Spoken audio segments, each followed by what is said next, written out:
Fadnavis CM होणार असा संदेश भाजपने शिंदेना दिल्याचं रामदास आठवले यांनी म्हटलं। तसंच शिंदेने दिल्लीमध्ये आलं पाहिजे, दिल्लीमध्ये योगदान दिलं पाहिजे असं मतही आठवले यांनी व्यक्त केलेलं आहे।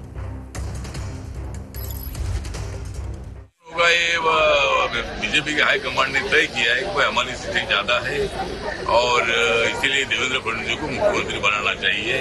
ये मैसेज माननीय एकनाथ शिंदे साहब को बीजेपी के हाईकमांड ने दे दिया है, लेकिन उस पर एकनाथ शिंदे जी की नाराज है कि भाई उनको और थोड़ा सा मौका दे देना चाहिए, लेकिन उसके लिए बीजेपी तैयार नहीं है।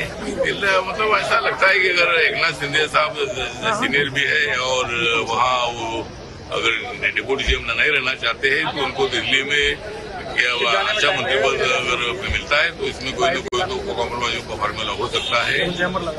मेरा सुझाव ये है कि एकनाथ शिंदे जी ने दिल्ली आना चाहिए और दिल्ली की राजनीति में भी अपना योगदान देने की आवश्यकता है। आठवले साहेबांचा या सर्व प्रोसेसमध्ये कोणताही रोल नाहीये, म्हणून ज्यांचा रोल आहे त्यांनी जर काही बोललं, त्यांनी जर काही वक्तव्य केलं तर त्याला एक आगळं वेगळं महत्त्व प्राप्त होतं। परंतु याचा निर्णय मला वाटतं या वरिष्ठ पातळीवर होणार आहे।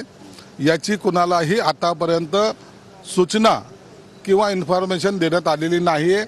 कोण मुख्यमंत्री होणार याच्या नावाची चर्चा सुद्धा आणखीन झालेली नाही।